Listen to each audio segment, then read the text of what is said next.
The 4% supposed safe withdrawal rate is so misguided. It wouldn't have worked during some periods of our history, and that's not even to mention how it would work out for someone should a worse than ever before scenario play out in our future. Obviously, an absolute possibility, one for which retirees should prepare. I talk about that reality in my book and a lot in other videos here on this channel. But in this video, I want to show you the other side of the coin, not the doomsayer side, where I find myself so often alone, trying to protect my clients for as many potentialities as possible. But no, this time, let's talk about how the 4% withdrawal rate is so simplistic. It often leads to gross underspending, which leads to regret later in life. Oh, I still have all this money left over. I could have done all these things I wanted to, but now I'm not in a position to be able to enjoy it. I'm going to show you inside a client plan where we have shown them, we've advised them that they can comfortably and confidently withdraw more than 10% of their retirement accounts. Let's check it out. Welcome back to the most curious 18,000 financial minds on YouTube. For those of you who don't know me, my name is Steven Spicer, and it's my goal to help you not get killed in taxes and to overcome these significant risks to which mainstream advice leaves you exposed. And in this instance, the risk we're combating is the risk of regret, the risk of grossly underspending because you're too afraid. And that's not your fault. You don't know what you don't know. And you're either just relying on these mainstream rules of thumb, which I hate, I think they're incredibly dangerous, or your advisor is just coming up a little short. The example in this video will help you see what's possible and give you enough information to make that call for yourself. So let's dive in. Okay, so those of you who have watched some of my videos in the past, you might be familiar with this layout and what we're looking at. This is a very simplistic view of this particular client, Steve and Sally Sample. Names have been changed to protect the innocent. The view of their plan. So here we have their current balance, roughly what's in their accounts, simplified it a little bit just to make this cleaner. And here is what we're showing them that they can spend. $23,000 a month from this $2.75 million account, which if you do the math real quick, and we will in a little bit, that's more than 10%. It's way more than the 4%. All right, so this is what their portfolio looks like. Like I said, we simplified it. They have a joint taxable account. Steve has an annuity, he has an IRA, and Sally has a 401k. They have a CD, they have primary residence. Anyway, you can get an idea of where the different types of accounts they have, where their asset location is, and then the different assets that they have and how those compare to their liabilities, their debt. They're in a good position when planning for retirement. So this is their spending range, and we can put together another video if you're interested in learning more about how this works. But what we're talking about here is just getting an idea ahead of time for this particular client of what would have to happen to their portfolio for us to need to cut their income a little bit, a pay cut or a pay raise, right? Their accounts would have to drop by 21% before we're cutting it by 5%. And, we'd be monitoring that for them, but that's not important here. And then, you might say, well, that's a really high payment amount.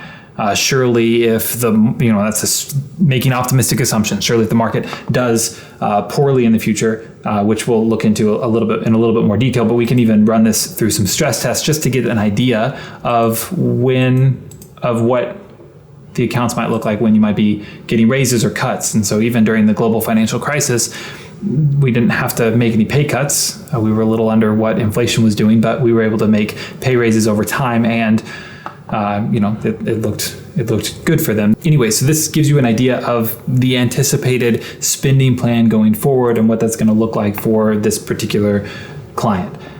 So right now, if we look at what this looks like, so if you were talking about a 4% withdrawal rate, right, you would have $110,000 a year, which divided by 12 would be a little more than $9,000. Great, you could probably make that work. This client was expecting something like that, right? They could probably have made that work. But after we figured out their full picture and were able to look at other factors that they weren't really considering on the front end. They had just done some Googling and seen the 4% withdrawal rate and were ready and prepared mentally for the $9,000 number. But once we did all the work behind the scenes, we were able to realize they could spend way more than that, which, obviously you can visually see that is more than 10% of our total, right? So 10.08%. So let's call it 10%. That's pretty exciting. So why is that happening? Well, let's look at everything else that they have going on in their financial situation, right? They have different accounts that are going to provide them with a stable lifetime income in the future.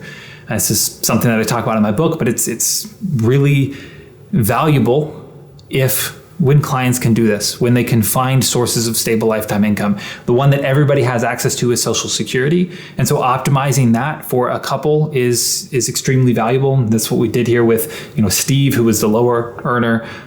He's taking early, whereas Sally is delaying as long as she can. We're optimizing their benefits here, and there's more to it than just the math that goes into it. That's more a conversation, as far as what you need and what's going to make the most sense for you and what your tax strategy is. And we may make some changes here as we continue to evaluate this plan, and that's something that I think we'll do together. I want to talk about Roth conversions and things like that, and we can continue to manipulate this plan so that you can see how it evolves with different changes, so that hopefully you can take some of those and apply them to yourself. But so you can see the Social Security benefits, which everybody has access to. Some people have a pension. It's becoming less and less popular, but Sally here did. And that starts in a couple years and then is going to continue all the way throughout retirement, and is adjusting for inflation over time. They also have a passive rental property that they have a property manager managing. They don't have to do anything with it. So they're pretty confident that it's going to be around over time as well. And then they conservatively just had to keep up with inflation, even though historically it's outpaced that. And then we have Steve's annuity here, which kicks in after, in about 7 years from now. And they're confidently, conservatively expecting about $3,500 a month to come in from that and to be adjusted for inflation. Okay, now the pink is the portfolio withdrawals that they need to be able to support their lifestyle. Now, when we look at the expenses here, just to see why it's so bumpy, they're accounting for different things that they want to take care of. Obviously, they have their mortgage they're paying off. Once that's paid off, then it's dropping off. They have vacations, things that they want to do to enjoy life. We're also accounting for Medicare premiums for both of them here. So that's why it's a little bumpy, and they need a little bit more on the front end. But you can see that on the front end, most of their living expenses are coming from their portfolio. They don't have those stable lifetime income sources kicked in yet. They haven't turned on. And so, but we can afford to do that with more than 4% of their portfolio because so much of their back end expenses are covered. They have so much longevity insurance because they have these sources of stable lifetime income. They don't have to stress as much about what the future might hold. In fact, part of the reason pretty much the only reason that this money is still coming out here at these later years and from their portfolio is because of required minimum distributions, the RMDs that the government is forcing them to take out. And so that's forcing these portfolio withdrawals, which is forcing taxes. We will look at in a future video Roth conversions for this particular client, where this piece will go away and we'll see more expenses on the front end because they're paying more in taxes. But this pink line will come down something like that. It'll at some point drop off because at some point their sources of stable lifetime income are providing everything that they need to live comfortably. All right, here's a breakdown if you want to pause at any point just to look at what's going on behind the scenes, the different sources of income when they're kicking in. But that's what we're looking at right here. Here's the tax that I just talked about. If we do those tax strategies, but I didn't want to complicate this for you. We'll complicate it in the future.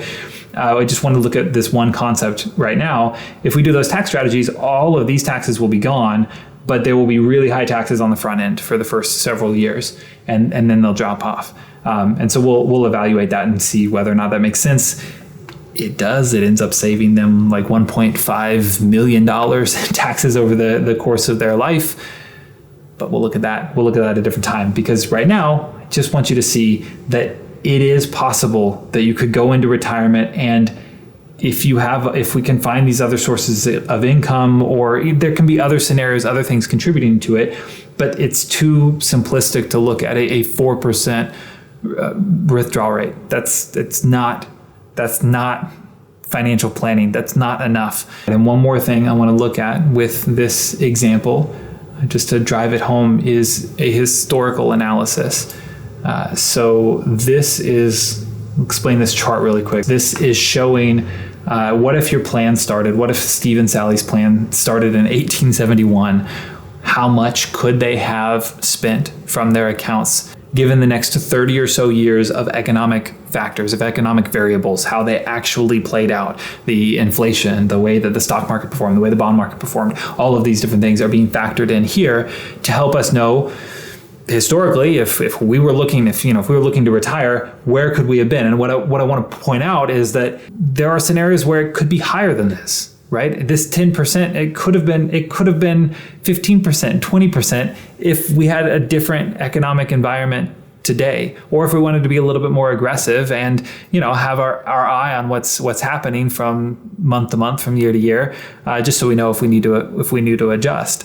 But this number that we're looking at, the 23,000, is actually right here. It's even though the lowest point here, this historical point, and it just right around World War I, is what's happening at this point, and that's where our spending suggestion is actually at the worst historical scenario. They have the planned spending capacity up a little bit higher, more like an average here of the blue areas. So when you factor in all of these variables, it's really hard to know what the next 30 years are going to look like. And, they're probably not going to look like these points where you were able to spend $41,000 a month. That's probably not your reality. We can change this economic context, right? So if we drop it to where there's just some instead of high context, right, 'cause the blue area is looking at economically similar data, all those variables that I talked about when it was historically similar. That's what you're seeing in blue. Even when we drop it down to some, these high areas they're just so far from being close to our time period here. We are in a more precarious, at least based on how markets and everything have performed historically, we're in a more precarious time. So it's going to compare more so, at least for the more recent periods, to these lower spending areas. It's not always the exact same, but you can see World War I, World War II. You can see the Wall Street crash, the Great Depression, right? These are the more comparable times. You could look way back here. That's a really long time ago. So there were a lot of other variables that were different then as well. Anyway, this hopefully gives you some perspective around what you could expect. This client initially had worked out what they thought their budget was, going to need to be in retirement, and they could only get it as low as about $11,000 a month. But they would like to spend around $15,000 a month, right? That's when they thought $9,000 was going to be their restriction because the 4% withdrawal rate, and so they were concerned when we started planning that they weren't going to be able to retire yet, right? They didn't have that flexibility. But with this perspective, and hopefully you can pull some of this perspective away as well for your own situation, when you have this realization, you can think, well, we can move this green line up, right? Maybe that is our essentials, but maybe there's more fun things we want to do. So we can move this green line up a little bit closer to that $23,000 number that your financial advisor is giving you permission to spend, right? That you realize now that with your full, complete financial picture, that you can spend a little bit more. What else do you want to do from year to year? Or maybe there's some big expenses that you want to make. You want to reduce the size of your portfolio because you want to buy a vacation home or an RV to travel around. Some large one-time expense. Well, that's going to reduce the value of your portfolio, which means this black line would be coming down, or our spending amount would be coming down closer to this green line. Or if this is everything you want to do and you're comfortable, and this is your spending amount up here, what tax strategies can you implement to help you have more flexibility in life long term, to get rid of the variable that is taxes in the future. Really, this gives you the permission to explore all three of those: additional spending, ongoing additional spending, and tax strategies that you can implement that will also pull this green line up. It's not particularly exciting to pay extra tax bills today, but it will be exciting when you look at the tax savings long term. Anyway, after some conversations that I've had with people recently, some pushback I've been getting about the 4% rule and why it needed to be adhered to, I felt like I needed to share something like this with you all, even if it's just a message of hope for you as you are planning for retirement. Rules of thumb have probably gotten more people in trouble than they've helped. And I hope this video has helped you see the reality behind planning for what you can comfortably spend in retirement. Mindlessly plugging into a stock and bond only portfolio and adhering to the 4% safe withdrawal rate could leave you devastated or filled with regret. You need a more dynamic plan if you want to be able to confidently live your best life. Let me know what questions you have in the comments. Let me know if you enjoyed this style of video, if you found it helpful. I look forward to seeing you around and helping however I can. I wish you all the best. Take care.